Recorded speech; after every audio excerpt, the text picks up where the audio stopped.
Hey, looks like we're live. And we are live.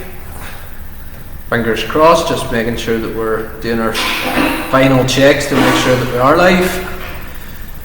And then we'll soon get around to answering your questions. Here we go, that should be us live now. And we are. Excellent. We are live. There we go, sound's working, happy days. We were just making sure of that.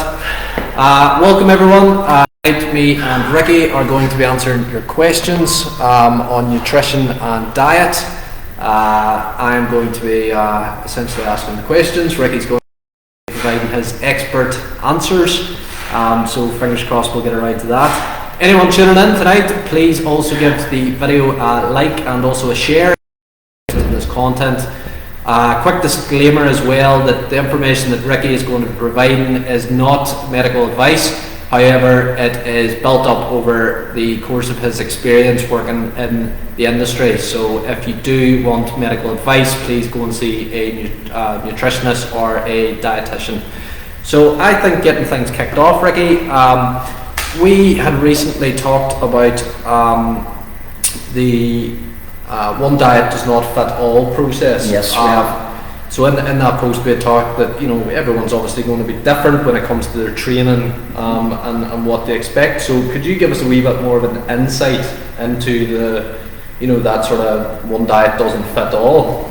There's so much information in the fitness industry at the minute, and what people tend to do is look at somebody else and go, right, well, that diet seems to work for them, that's the diet I'm going to follow. And it's like blindfold and throwing a dart at the dartboard. You might not even hit the dartboard as well.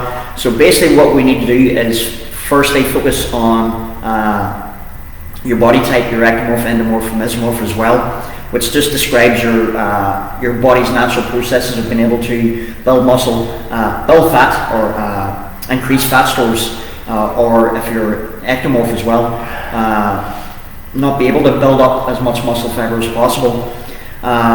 So that you have to factor that in. I don't believe that it's 100%. Like no diet is 100% accurate. You can't just place somebody in a bracket, but it definitely is a good guideline to follow on. And like I said in the last post we talked about blood work is a huge key as well to having a better understanding about where your body is at the minute, because at the end of the day calories aren't created equally. A lot of people talk about calorie restricted diets, and yes, that's a good point if you can measure that, but is your body in the right process to be able to burn those calories as well? And the word itself, diet, is it evokes a lot of skepticism, I think, in the fitness industry as well, because people are so scared of the word diet because it's scarcity. Well, is that because diet has everyone assumes that diet becomes weight loss? Is it because diet and weight loss go hand in hand? Yeah. 9 times out of 10 the clients I work with are looking for weight loss, stroke fat loss as well. So diets seem to err on that side of direction as well. But I mean, a diet shouldn't be just for that. A nutritional protocol is something everybody should follow, where you don't maybe have to count calories or track calories, but you should your food is going to make you feel better, perform better, look better, have longevity in life. There's so many more different options rather than just losing weight or gaining muscle. Now those two things are vastly important. If you are overweight or if you're trying to build muscle, yes, we do need to focus on that. But a diet doesn't really fit the term for what people want. And I think the diets have only been around the last 100 years, so not even 100 years, whereas people just ate. But what people were eating back when, way back when was actually good quality food. And I'm not trying to demonize any food category as well. I was listening to a podcast earlier on today about calories, and the easiest way for somebody to diet is to cut carbs out. Now, again, you can do that through different protocols like carnivore diet or ketogenic or anything like that, or paleo. But if your training will suffer. Like I'm a competitive powerlifter and competitive BJJ practitioner, and I remember doing the carnivore diet for the space of a month and felt outside of the gym, great, levels were up here, and as soon as I came in the gym, my expected levels were downhill because of the carbs as well. So it's understanding, you have to know your goal, you have to know what you want, and then you have to be sensible with the time frame, because 5 years of maybe overeating and being at a certain weight is not, you're not going to get that in 12 weeks. That's the scary thing. It does take time to kind of reverse the body's processes. Because like I would find that, like, reflecting back to sort of the endo-ectomorph, like whenever I was kind of looking at it myself, I was kind of going, I fall into the category where I'm lucky that I can eat anything. I can eat anything, and it kind of doesn't really show. Yeah. Whereas there's so many other people where it does show. Like, clearly my diet would need to be tailored. If, for example, like, clearly I don't want to lose weight because I struggle to gain weight. So like, clearly my diet needs to be, or what I should be eating has to be different to what other people are eating. And is that where, like, the key change should be, like, where people should understand that? They have to understand that. I'll put two famous people in reference as well. So we talk about Eddie Hall, the guy's competitive strongman, world's strongest man, and he was eating 12,000 calories per day. 24, 25 stone.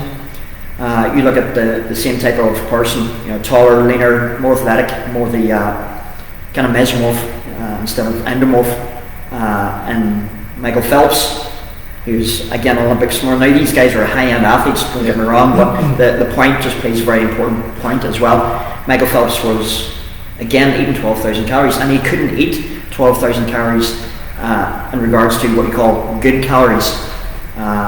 So they were eating almost the same type of diet, but look at their body composition, completely different. But again, that's lifestyle factors, the amount of hours they're training, what exactly they're training doing. I mean, their training age was kind of similar as well. So it just depends on what your goals are and what you want from it as well.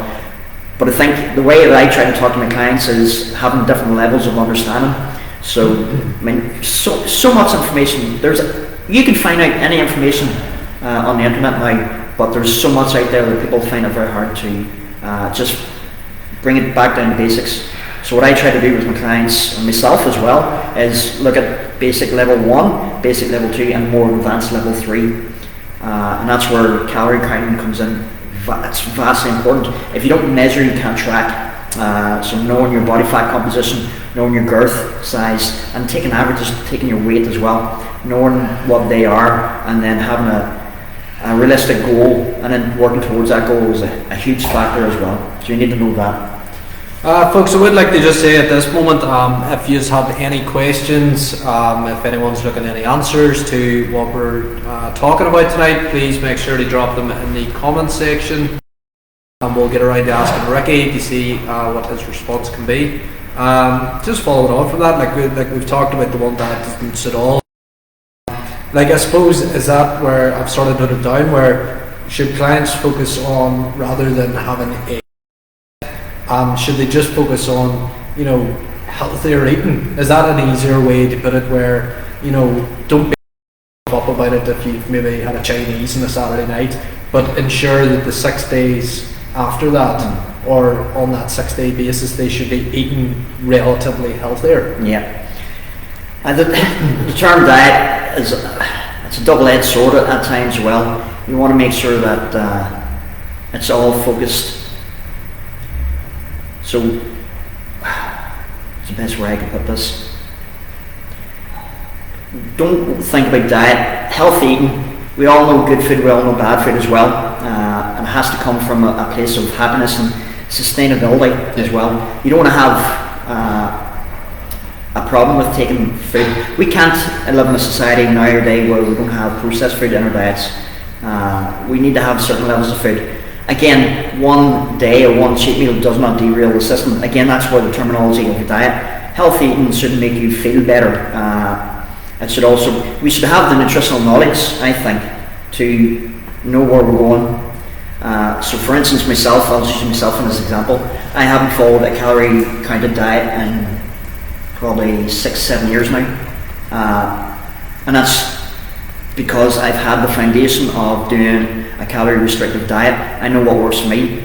So what I like to do is with clients is, and the best diet I recommend is doing a food journal. That's a huge part, because people, the inner voice in their head would sometimes say, oh, well, I don't have that much bad food today. Yeah. But if you actually are accountable to yourself and actually write down or do a MyFitnessPal and you see the food that you're eating, you're holding yourself accountable to what you're putting in your body. And what you put in your body is ultimately what's going to fuel you and make you feel better. So if you're eating more good food rather than bad food, yes, you're going to get results. We can't aim, I think in society today, we're trying to aim for perfection. Yeah. And you're trying to get 100%, and if you lose 5%, it's like, oh, that's it, gone, can't do it anymore. And it's such a hard way to be. We just need to be able to, have that balance in life. So what I recommend is always write down the food journal, see where we're at first. Yeah. Track your body fat analysis. What is your ultimate goal? Is it to put on weight, put on muscle? We need to know those factors as well then. And then, scrap the term diet, roll about, scrap it, don't think about it. Healthy eating, have a good relationship with food. Like I say, I've done personally every diet out there, and they all work, but what works for you at different stages of your life. So you need to have, like, healthy eating is, just putting good food in, more good food in than bad food as well. Like, there is no specifically bad food. If I was coming to a gym, I would like to have a little bit of sugar coming in, maybe in the intra-post or intra-workout, post-workout as well. So people demonize sugar so much.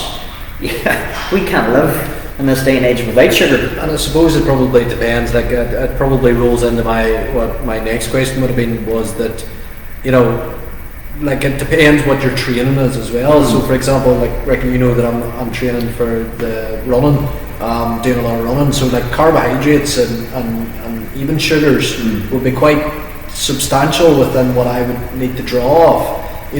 Whereas for other people it's high protein, depending on whether it's depending on what they may be doing in the gym and stuff like that. So it rolls back to that sort of where one diet doesn't fit all, but it also rolls back into what your training is. It could also be what your job is, for example, whether you're on your feet for so long. That all kind of morphs into lifestyle, as you just discussed there, and diet and training all sort of kind of comes into one. So as you say, being accountable for that is going to be extremely difficult, and sticking to one specific diet within you maybe having a very busy lifestyle could also be extremely difficult. Whereas if you flip it to be accountable by what you're putting in, but eating healthier and eating good food will be easier than sticking to, say for example, I can only eat protein today. I think the best way I can put this is you have to have a trigger point or a pain point to get over that initial hurdle of, if you are on a diet, people say, well, I can't focus, I can't not have this food for 8, 10, 12 weeks. I don't like doing that. You're not going to be able to change because you're not prioritizing, and that's where I think you have to ask yourself deep down, how badly do I want to change lifestyle? How badly do I want to change my body composition? Do I want to feel more confident in myself? Do I want to do it for health reasons as well? The problems of eating so many processed foods, the risks of illness and disease just go up tenfold as well.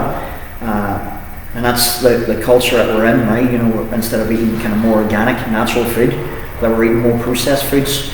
We were talking about eating protein and eating carbs, like for instance you're doing a lot of running. Yes, the carbs want to give you that sustainable energy throughout the run, so we haven't that before. It's timed release is a huge thing, but at the same time you're going to feel quite hungry if you only ever eat carbs. So if you eat 20, 30 grams or say 300 calories of porridge oats in the morning time, within about 2 hours you're probably really, really hungry, because carbs hasn't worked on that satiety as well. Whereas if you have a protein meal and a fat meal and a little bit of carbs but more protein and fat, that's going to fill you up for longer as well. So when do you need the energy? You have to look at your day. You have to look at, when do I have the energy slump? What are my training goals? What's my ultimate goal? And then factor in what kind of foods you need pre and before. But like I said, that point, I'll tell you a wee story. what works for me really well is I'm competitive, so that's my accountability. I have to be a certain weight, a certain strength levels most of my career as well. But I remember going to, this is probably 10, 12 years ago, going to Poland and doing a tour of Auschwitz. It was an enlightening experience. It was a very surreal experience. But I remember going into the bunkhouses, and I remember looking at where people slept, and they were literally sleeping on mud floors, and then there was a wee balcony up, stone balcony, and then the second person would sleep above that. And they were allowed watered down vegetable soup and blue molded bread. And they'd be lucky to get that twice a day, maybe just once a day, and they worked for like 18, 19 hours a day, and then maybe 4 or 5 hours sleep. So looking at that, they ate to live, ate to survive, and their willingness to live was so great. They were like, I'm going to survive, I'm going to live, I don't care if I'm not getting enough food. And a lot of them were emancipated, a lot of them were dying because of malnutrition as well. But when they got out of the concentration camps when wars ended, instead of going, I'm going to binge in this, they looked at good food. And they were so thankful for having that good food, real food, real meat, real carbohydrates from the ground, that they never really wanted anything bad. They didn't want sugars or artificial stuff as well. They were just so happy to be alive. I think in today's life, we all have so much abundance, but and that's what's hard to make the right choice. And there's a selection as well, when to put it even, go walk into a supermarket and there's aisles upon aisles upon aisles upon aisles of food, so when there's so much of a variety and selection there, it's quite easily to walk past the fruit and veg aisle and go to the other ones which are clearly not fresh, and therefore, because of that selection, people can very easily fall off what we would say the bandwagon. All you have to do is walk into a shop, and it's very easily done. In terms of questions, folks, again, I will say that note them down in the comment section. If anyone has anything to ask Ricky, please ask them. Again, just a quick disclaimer: what we're talking about tonight isn't medical advice. It is just based on Ricky's experience throughout his time in the industry. So I'll actually just follow up with another one. Ricky, you noted there about MyFitnessPal as a way to track nutritional values essentially and what you're eating. Is that would that be the app that you would use or recommend use of, or is there other ways that you can do it that's simpler? Because I know people can get bogged down and they track every single calorie or every single gram of what they're eating. Is there an easy way to do it for someone that's maybe, let's say, a slightly more lenient, or would you be sort of saying this is how you should do it? So that would be coming into where I was talking about beginning level nutrition as well. So MyFitnessPal, it's a great app and it does work really well, especially in this country. But again, it's still not 100% accurate. It's like anything, even diet, even calories isn't exactly accurate. So I would say doing a structured meal plan is probably the best way to get results at the start. Because you're going to find out what your maintenance calories is, what your calorie surplus is if you're trying to build muscle, calorie deficit is if you're trying to burn fat. So getting a meal plan laid out and actually working off a sheet where you're not just having one diet every single day. MyFitnessPal I would regard as more moving into level 2 kind of fitness, level 2 kind of nutritional understanding as well, where you are at a stage in life or a stage in your health plan where you can kind of make your own decisions. You've got a little bit more freedom. But if you're trying to get the results, it's doing the food journal first, and then doing the measurements second to know exactly where you need to be. And you have to be, like I say, I wouldn't be able to live the way that I'm kind of working my nutrition at the minute if I didn't go through that phase of, right, well, this is the meal plan, this is the calorie deficit, this is where I need to be, I want to get to a certain level of body fat percentage, this is the calories it's going to take me to do it, and then just measuring throughout every week or 2 weeks.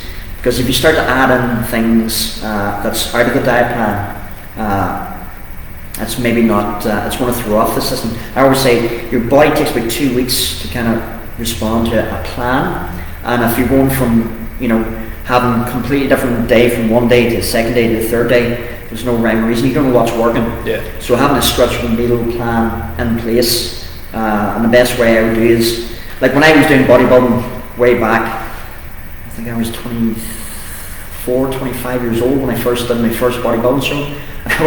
The food was literally chicken, broccoli, rice, meal 1. Chicken, broccoli, rice, meal 2. Yeah. Chicken, broccoli, rice, meal 3. So it worked, it really did. But is it sustainable? Definitely not. It's very mundane. It's very mundane, and that would drive anybody crazy. But that's where that pain point or that trigger point comes in.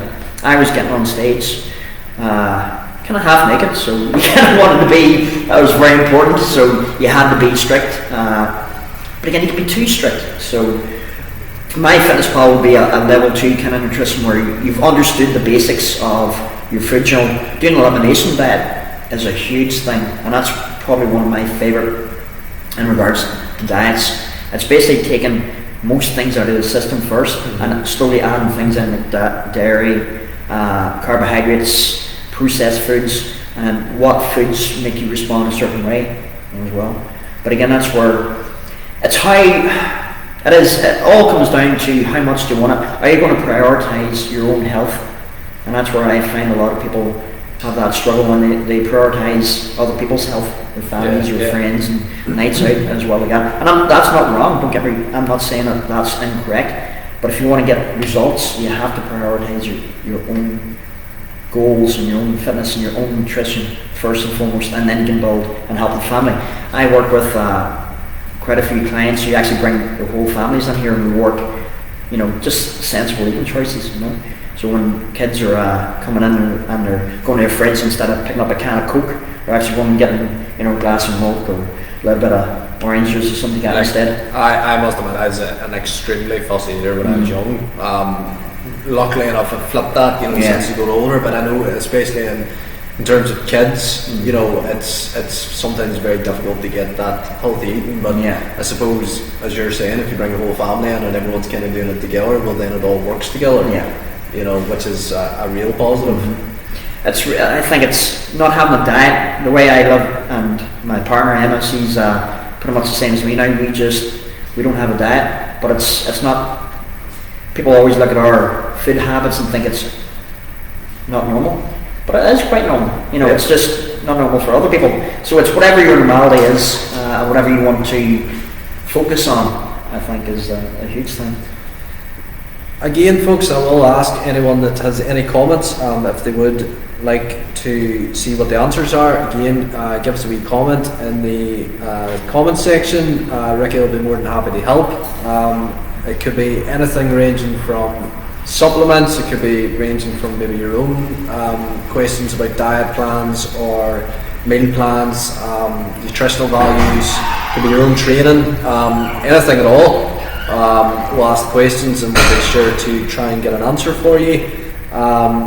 Something else, Ricky, that we've talked about is hydration. Diet or nutrition as well as hydration, they go hand in hand essentially. We've touched on it briefly, but like in terms of hydration, how important is it to have that in your diet as well? Vastly important, and hydration is such a huge factor in performance and health and feeling good. I always say to my clients, especially my female clients, water is one of the best beauty products you can get. I was listening to Superman the other day. He was on an Instagram story and he was talking about he's doing his fasted cardio outside, beautiful day, walking around. I'm doing my fasted cardio today. But he says he had his branched chain amino acids and his creatine first thing in the morning, so he was slightly misquoted there by saying it wasn't a fast, it was still micro-fasted. But on the point of hydration, think about a sponge, and if you're adding water to the sponge is going to soak, but you wring the sponge out, it doesn't really maintain a lot of the water. So when people start to add water in through the diet and you just start drinking more, what's the purpose of the drinking of the water? Is it to stay hydrated? Whereas if you have sodium levels in your body, if you're sodium depleted, you're basically not able to hold on to that water, and you're just urinating out. Now you're still going to take a certain percentage of nutrients from the water, but if you're sodium deficient, you don't hold that water. You don't make use of that water as well. So there's a lot of things that I do. I work with sports teams, and this is one of MMA fighters and lots of athletes. And if you go to a hospital, you'll get a saline drip. Alright, if somebody's quite sick, where you have iodine, you have sodium and potassium. Sounds disgusting, but I add salt to my water. But generally speaking, that's a very healthy thing to do. I find that people just, again, it goes down to knowing what's happening on the inside of the body.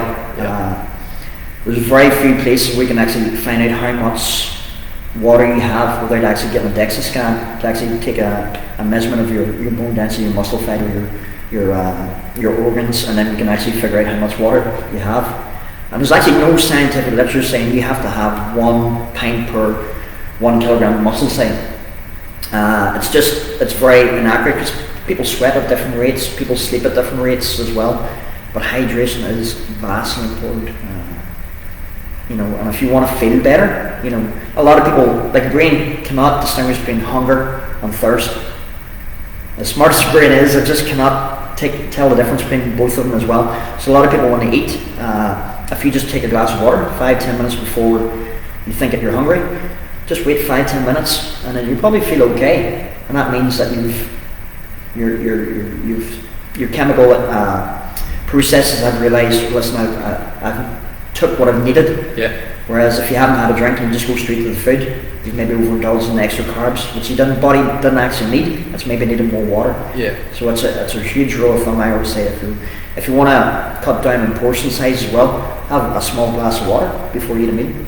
And that will actually cut down on the amount of food that you're taking. But like I say, you could. There was a story in Russia where somebody got thrown into isolation in the jail.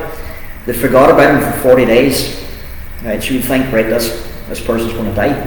He was still alive. And I'm not telling you what he was doing to stay alive, but he didn't have food, he didn't have water. He was basically just licking the walls for water. But again, you will die a lot quicker without water than you would with food. So vastly important. We asked a wee question there from Susie Crutch. Is tap water okay, or does it have to be bottled? Good question, Susie. Thanks very much. It doesn't have to be tap or bottles. No, it depends on how seriously you're taking your hydration as well. Tap water. There's a lot of chemicals in tap water.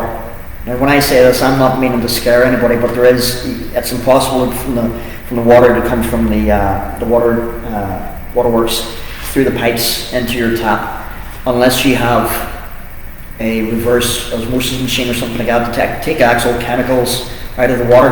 Now the problem is with people thinking about, I'm going to take the chemicals out of the water and I'll get bottled water. Again, if you go to a shop and that bottled water has been sitting in the sunlight, you're then taking in plastic. So there's no optimal way of taking it.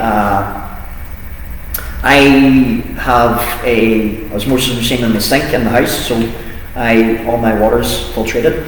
But I also go up to a natural spring and take water as well, because when it's running through the mountains, it's actually getting a lot of the dirt, a lot of the sodium, a lot of the salt from the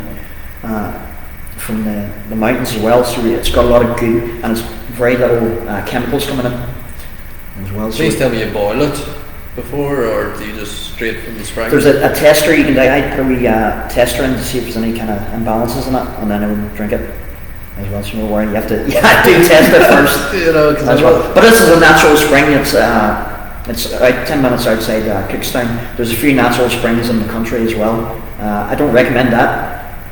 Well, actually I do. I think it's a very good thing. But yeah, it depends on your goal really. Like tap water, I'd rather drink tap water than not drink water. I'd rather have water than a can of Coke. But it's like saying, what's the best type of protein? Like protein hierarchy, you definitely have quality of water, and the best quality of water, the cheapest water isn't normally the best. Now saying that, if you're going for bottled water, probably Evian water is the best. It's the purest form of water there is. But very good question.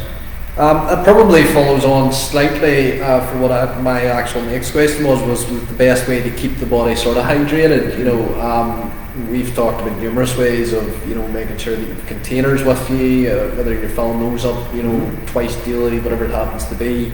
What would your recommendation be of the best way to keep it? I know you have a couple of techniques with what you actually put in the water as well, slightly maybe a bit of diluting or whatever it happens to be. What would your recommendations be? So basically just know how much water you're supposed to take. So I don't want to set a general rule of thumb out there, but generally speaking you would have about 1 litre per 25 kilograms of body weight. That's optimally what you're having. Now if you're doing exercise, you should weigh yourself before and after exercise and then look at how much weight you've lost. You have to then replace that. And then when you're exercising and you've lost that water, it's not just water you've lost sodium and electrolytes as well.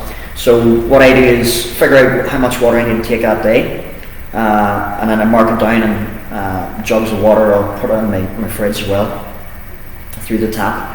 If I'm training twice a day, sometimes I do train twice a day, and I find those days really, really hard. So I would make my own kind of energy drink. So I would put in sodium, salt, I put in potassium, I put in iodine. Iodine is one of the best things people don't take.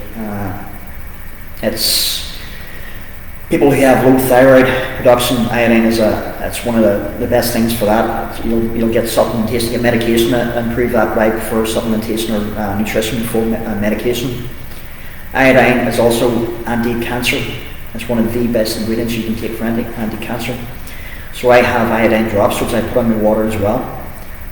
It sounds like it's going to get really, different type of flavour. It still is water, but it's quite nice. On days that I'm training twice a day, like I say, I'm not somebody who drinks or eats perfect all the time. So if I'm training twice a day, I'll take a wee bit of Lucozade Sport or Powerade or something like that and mix that with my water, with the salt, with the iodine, with the potassium, and I'll drink that 3 litres throughout the day as well, and that really, really helps. Yeah. So and there's another test on the skin as well. If you roll up your sleeve, you can see if you're, like I'm very white there now at the minute. Put the fingerprint in and then lean it back, and you can see the white, and it starts to fade kind of within the first few seconds. That's pretty good hydration levels, whereas if it starts to stay for longer than 3, 4, 5 seconds, you're a wee bit dehydrated. Well, that would probably be me on a daily basis. As I say, I find it easier with a slight bit of diluting or something, just to sort of add that bit of flavour, so that, because let's be honest, drinking water non-stop is quite difficult. Some people find it really easy, some people find it rather difficult, so it's probably each to their own with their own methods, but probably one of the subjects, Ricky, that you could describe is, what way would you put it, a lot of people maybe don't really know what to do when they talk about it, but it's supplements. Now a lot of people obviously rely on supplements because their diet or the nutrition that they're eating doesn't have enough of those certain, whether it's vitamins, minerals, whatever it happens to be. So obviously clearly they need a supplement or whatever to reinforce that. Could you give an overview of sort of supplements in general, and then if anyone has any questions about supplements, for example, protein's a big one, of which there's probably, whenever I last looked to order it, there was about 7 different varieties. There's so much going on within the world of supplements that where do you start, essentially? It's a minefield, it really is. So the biggest advice I would give to somebody is don't even add supplementation until you have your nutrition in place. And remember, your nutrition plan doesn't have to be 100%. It can be 90%. It can be you're going to get results at 80% nutrition. You're going to get results at 50, 60%, well, 51% nutrition and above. But that's probably going to delay that process as well. Like, we can't aim for perfection. And then supplements. The problem with supplements is, like, most supplements will work, but not with the recommended daily allowance that supplement companies have. And these RDAs, recommended daily allowances, they've come from the 1950s. They were developed, literally, 70 years ago now. Yeah. And a typical American family, mid-20s to mid-30s, somebody who is of average weight, average height, average health. So those RDAs were recommended back then. And you don't really know, like, there's so many, like me and you, if we did our blood works, that's the key. You have to know what's happening internally. You have to know what's happening underneath the bonnet before you can start to add supplementation. Now, yes, there's supplementation that definitely works. Protein, creatine are two of the most studied supplements you can get. And again, it depends on your goals. Are you trying to build muscle? Are you trying to lose fat? There's so many people take fat burners, and they'll just ruin their system. If you take 2 months caffeine, and you just say that's I was going to say it's a herbal tea, but I would be like, it's actually caffeine at night time. I should be having a glass of water with that. But if your body takes too much caffeine, too much taurine, too much of these energy supplements as well, you're destroying your natural metabolic rate as well, and your body's ability to process that. So the biggest game changer that I've done is actually getting the bloods done. So I've done a diet, focusing on diet, but still felt I wasn't really optimizing what I could have done. So when I got my blood work analysis done, and then actually designed my own, or actually I didn't design it, got my coach to do it, designed my own supplement protocol. Now I get my bloods done once a year, and I look at my blood works and go, right, well, I'm low on iron, I need to increase my iron. My testosterone is down, so I need to increase that. What foods increase it? Why is my testosterone down? And then you can really go into your supplementation as well. But yeah, that's, like you say, that's a minefield. I could give general advice looking at somebody's food journal. Yeah. But again, that I could give you, right, well, say if people don't eat fish, right, well, instead of so if somebody doesn't eat fish, they go, right, what's the best thing to take? Omega-3. Right, okay. I bought 1,000 omega-3 tablets from a company. I'm not mentioning the names, but I opened up the tablet and I smelled it, and it almost made me sick. The omega-3 was rancid. It's just because you don't know what you're taking. Yeah. That's another problem with supplements as well. Whereas now I'm taking krill oil and fish oils, which are actually locally farmed as well now, which is fantastic. So I know, and when I examine them, I know that I'm taking the right thing. So, like I say, a lot of supplements work and the right daily allowance, but it's very individualized. So in a broad view, like you're talking about getting like your blood analysis done, is that open to anyone to go and get that done? Sort of, I might sound a bit silly saying this, but for people that maybe don't understand or don't know, what sort of would that involve, or where do you have to go for it, or? You should be able to get blood works done at your local GP. But in this day and age, there's a lot of appointments, and doctors are so overworked now that it might be very, very hard to get just for general checkup. Mm-hmm. You should be able to get it from the GP, and you also should be able to get a printout. Normally, when you go to a doctor will say, "Listen, you're within a healthy range," and that's good. But again, it's like you need to know the exact amount. So there's a couple of companies I work with. I used to work with Thriva. It was a very good company, and it's an at-home blood testing kit, which is very, very simple to do. It's basically just a pinprick test. Give a couple of wee small vials of blood. You send that away to the lab, and then they give you the email results, and they tell you how to what you need to work on, and they give you. I know exactly where I'm at, and that's huge. So that could be another, and it's not that expensive. I think if you're trying to optimize your health, you're not afraid of spending a little bit of money to make your health feel better as well. But yeah, your general general practice doctor should be able to give you your blood works.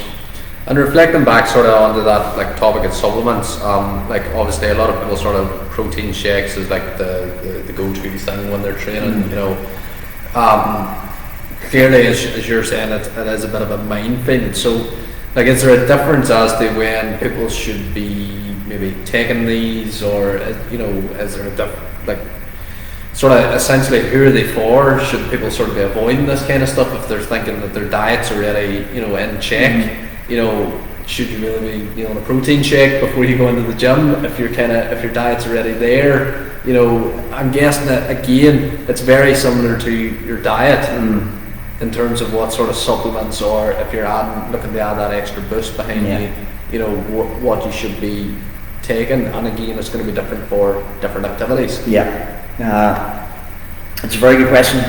Again, I not knowing a lot 15, 20 years ago when I was firstly training, I was just, the more protein the better.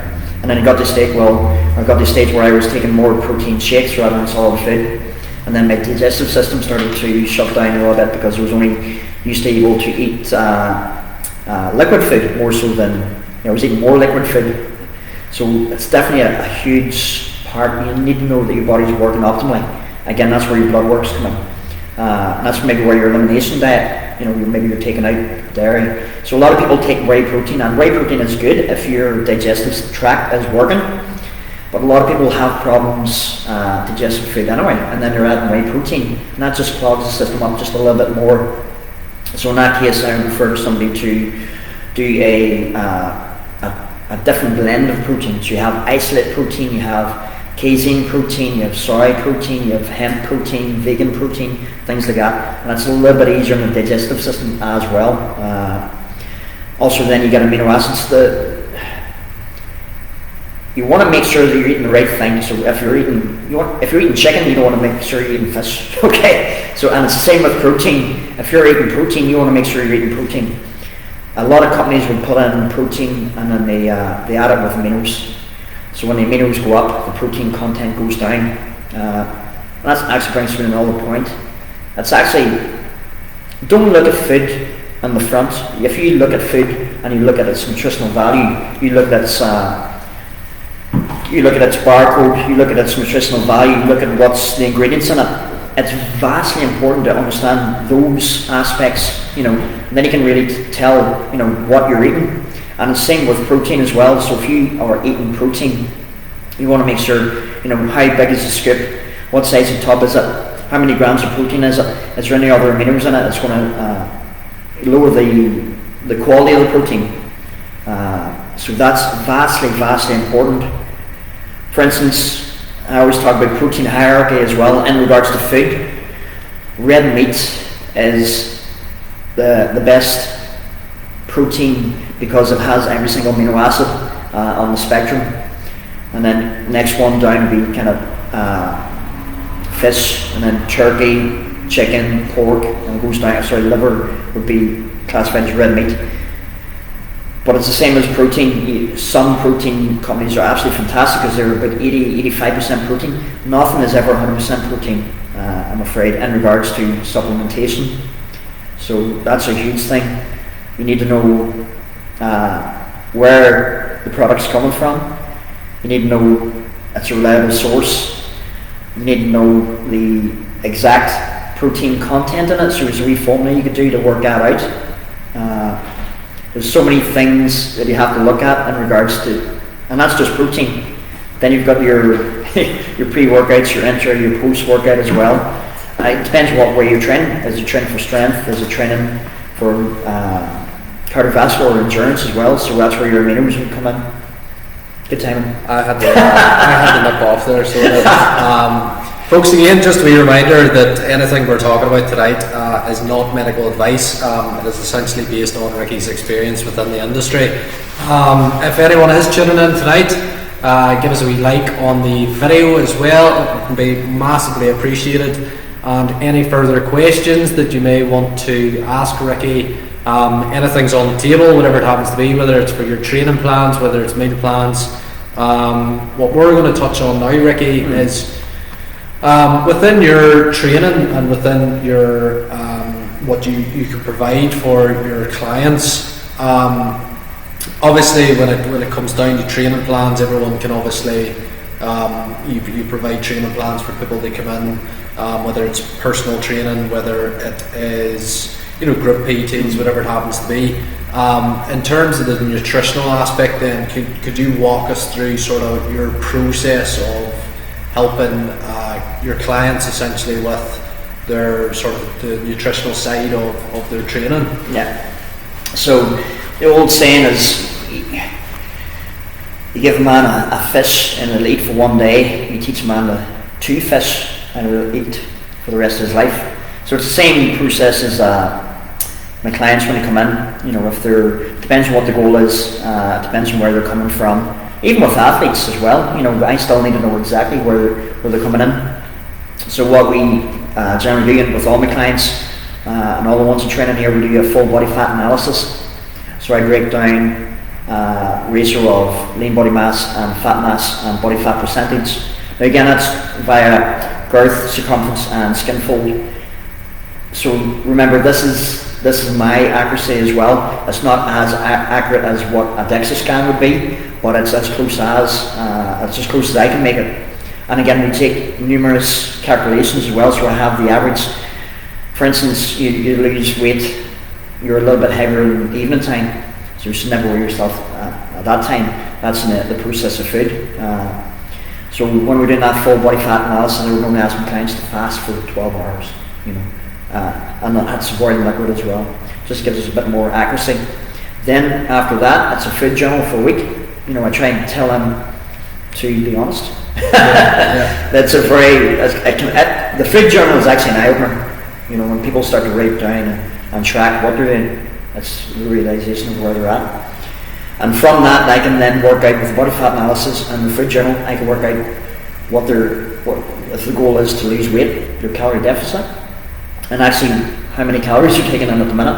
And most people I work with are massively under-eating calories, but yet they're wondering why they're not losing weight, they're losing fat.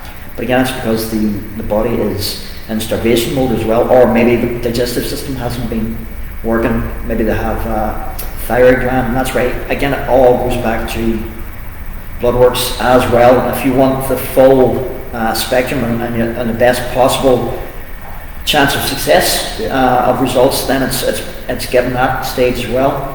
And then what we do is we sit down and we work out the diet plan. I used to sit down and do diets. And as much as I could do what I think is the best diet, for instance for you, whatever your goal is, I could sit down and do the diet myself and then give you it. But unless you're a pain point, you're a trigger point, unless you really want to implement that, it's maybe not going to work.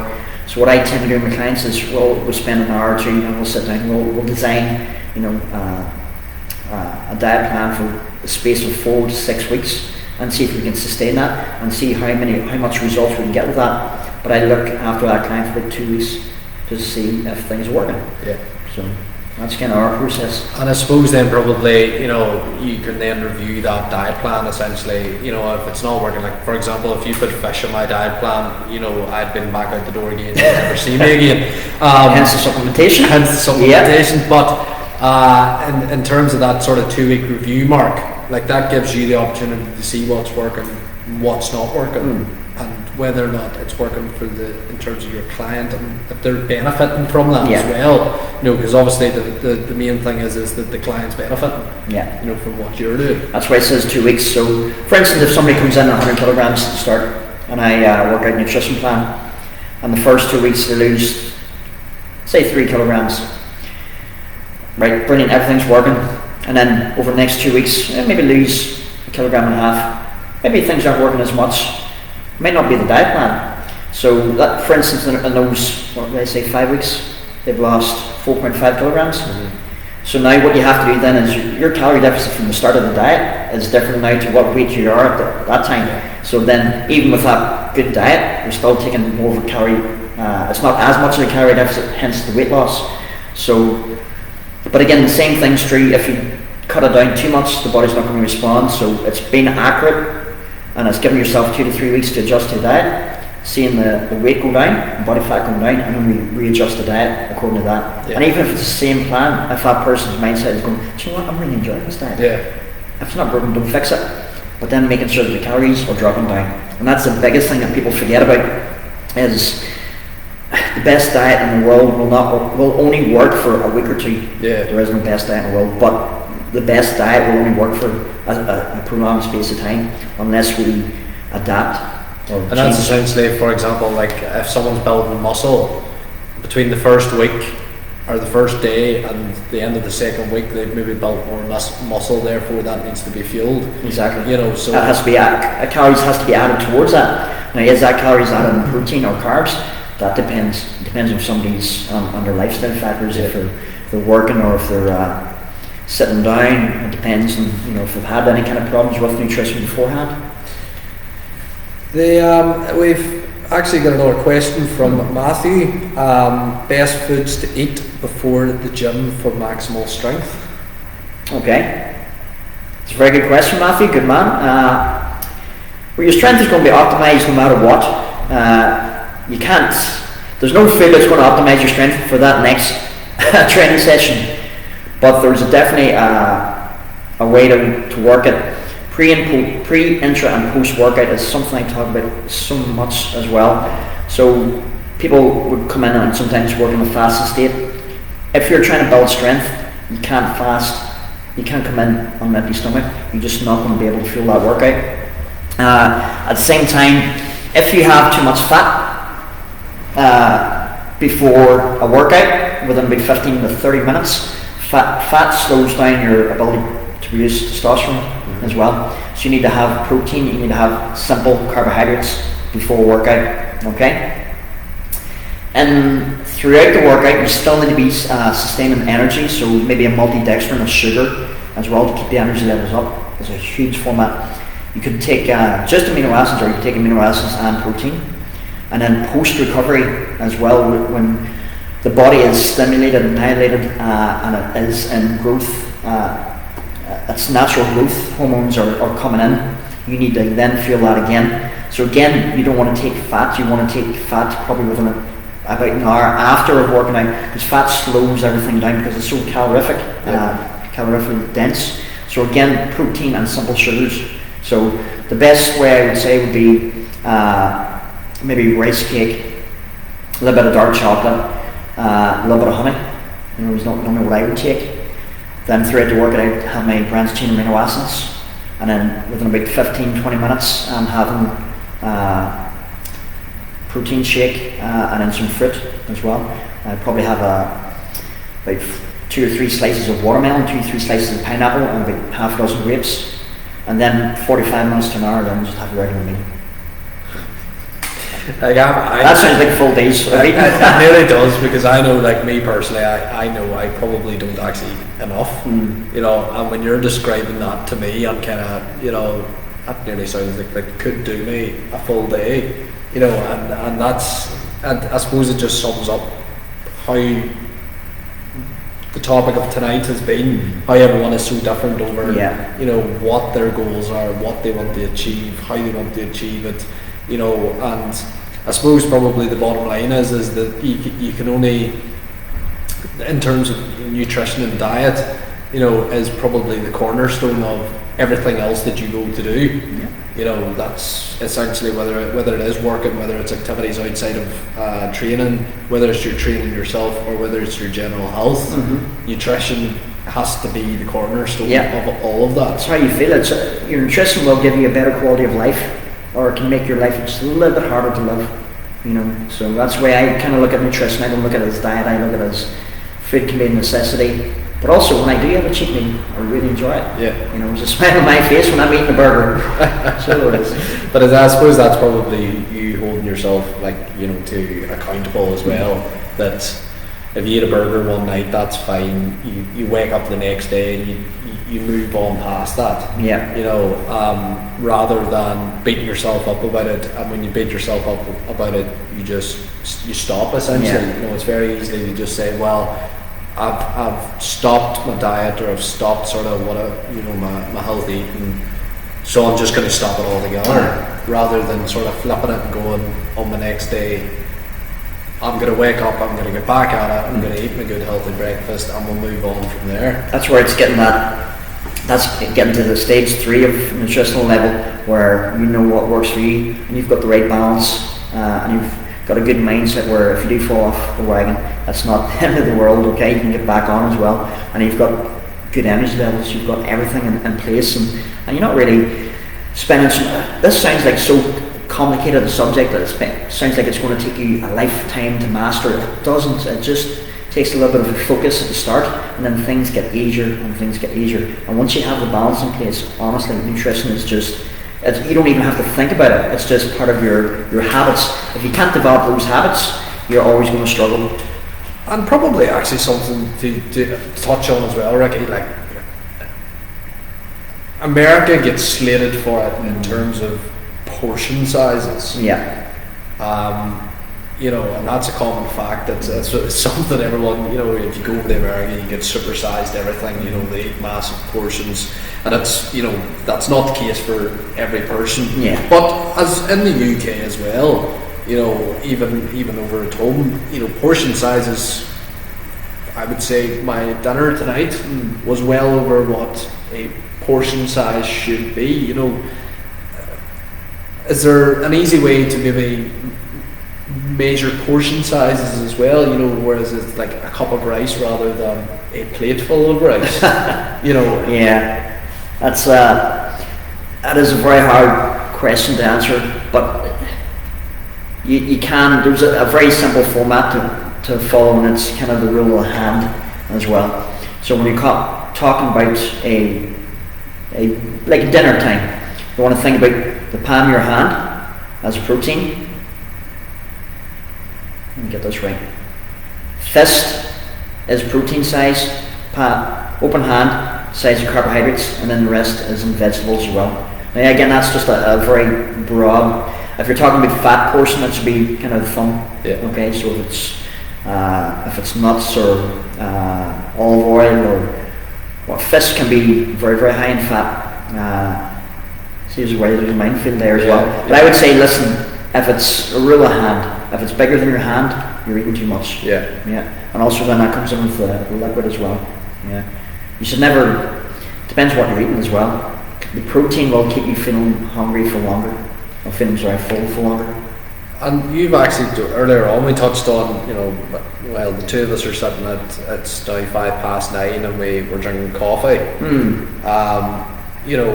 What, in terms of caffeine, the implications of caffeine as well in your diet can be, let's be honest, if we're drinking coffee tonight, I'm not sure how we're going to sleep tonight. But that can also be, factors in that there, and then there's also factors in absorption levels. There's probably a whole array of topics which we could continue to talk about, and we could be sitting here tomorrow morning. Yeah, without doubt. But in terms of the simplicity side, healthy eating is essentially what every person should be focusing on, no matter what they're training. And Anton here, we've got a number of swimming emojis. I would potentially maybe read out of that he's maybe looking something in terms of swimming. Yeah. Have you a knowledge in that, or is that again? So again, there's not going to level of body fat for swimming. Again, it depends on what age group the athlete is. If you're working with a younger client or an older client as well. Different sports have different levels of body fat. So especially if you're in the water, for instance, buoyancy as well is a huge factor as well. So obviously there's going to be slight different changes of female anatomy to male anatomy. We're not even going to talk about the transgender swimming at the minute. That's just another topic. But again, it depends on the sport. It depends on, like say, if you're stepping on stage. Jim Smith did a really good podcast. I talked about, how somebody, if you're stepping on stage as a physique athlete, where you're maybe 4, 5%, 6% body fat, they're stepping on stage on the height of what's supposed to be. They look great, but they're at their weakest. They're probably not as healthy as what a regular person would be. depending on what they're taking. Or you look at somebody who's in a competitive sport like rugby or football, Gaelic or something like that, you have to have a certain level of body fat percentage to be able to fuel that energy system as well. And especially if it's a sustainable event, like a match which maybe is over 60 minutes up to 90 minutes as well. So like body fat getting down too low, being too high, down too low is almost as risky as being too high. Yep. Like I say, 21% body fat is kind of healthy for 20 and above. If you're going up to 30% to 40% body fat, and obesity is such a epidemic at the minute. Even in UK, even in Northern Ireland, even in Ireland, even in America, that everybody should know the body fat percentage, and as long as it's healthy, you're going to be healthy.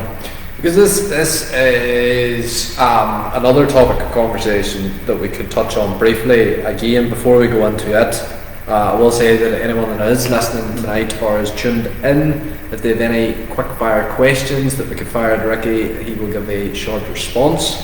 Again, just very briefly, disclaimer again, what we're talking about tonight is not medical advice. It is based on Ricky's experience within the industry for many years. So back to the topic, Ricky, is that this sort of the body fat percentage, and we're maybe going slightly skewed from diet and nutrition, but like body fat percentage is different to your overall size. So certain people will look slightly bigger, but their body fat percentage is actually very, very small. Yeah. Opposite turns, someone could be thin and lean, but their body fat percentage is actually quite high. So the way that I measure, again, you have to go through a scan, body pod or bod pod or DEXA scan to actually know your internal fat. And internal fat is the one that causes the damage. That's the one that causes a myriad of diseases as well. Visceral fat isn't something that doesn't look pleasant, or in some people's opinion, but it's not as dangerous as the internal fat. So again, but roughly speaking, if we know what your kind of external body fat percentage is, you're pretty much accurate with the internal as well. So like I say, 15% is a really kind of healthy, 15 to 21% is a really healthy range for people that live a lifestyle where they're not focusing on a starvation diet. They can enjoy the weekends if they want to, but they still know good common sense. Whereas if you're going up to the upper echelons or even down to it, I've been involved in bodybuilding where probably was maybe 6-7% body fat, and I can remember taking a class and I didn't have the energy, and I had to literally sit down and coach the class from a sitting position because I literally didn't have the energy to stand. And it's a hard life if you choose that, and hats off if you are doing that. It's very, very challenging, but to be able to do that all year round is can be very dangerous. And that would be something that that the body fat percentage is something that you would use within your transformations as well. So that again, rather than maybe focusing on we need to lose weight, it's actually we need to cut down your body fat percentage. 100%. Thus you may find that in a certain week you haven't, we'll say, lost weight. You've stayed at a similar weight, but what has actually happened is you've gained muscle, lost body fat. That's the only thing I would say where your calorie deficit diet doesn't really come into play that way. If you're trying to lose body fat, and if you're on a calorie deficit, say if you're 1800 calories, and if you're taking 1800 calories of nothing but bags of hard sugar, yes, you're going to lose weight, but your body fat's not going to come down, your body fat's going to increase. So weight might come down, but body fat's going to increase because of the sugars and the body's inability to process that. Whereas the same's opposite with 100% protein. If you only ever eat 100% protein of those 1800 calories, your body is going to shut down as well because it needs a certain level of fat and it needs a certain level of carbohydrates to be able to function. So it's just trying to find the right balance as well. Well, I think, Ricky, we're an hour in. That's probably as much information as we're maybe going to be able to get through tonight. Fingers crossed in the future we will have more Facebook Live sessions. Yes, we will definitely enjoy doing them. If anyone does have any questions, queries, whether it is anything to do with what Ricky has to offer at the gym, again, get in touch with the page. He'll be more than happy to get back to you, even if it is just a query or a question even about tonight's video. And if you do like what we've done tonight, make sure to give the video a like and a share. And again, just one final disclaimer, everything that we've talked about tonight is just based on Ricky's experience within the industry. If you are looking for medical advice or anything to do with nutritional value or diet, please go and see a nutritionist or dietitian. So I think that's everything that we have planned to talk to. Yeah, it was good. Or talk about. Anything else, as I say, we will be creating more posts. We can even be doing recaps on tonight's video, so in terms of that, I think we'll have plenty to work with anyway. Loads of stuff to work with. Again, just it might sound like it was very there wasn't really a system in there, but hopefully we answered enough questions and get enough advice, and hopefully we just if you got your curiosity, that's the main thing. If we want, basically my job is to improve people's health. You know, if I can do that, I'm happy. Yeah. Well, folks, thanks again to everyone that has tuned in. Fingers crossed then we'll see you in the next one. Thank you.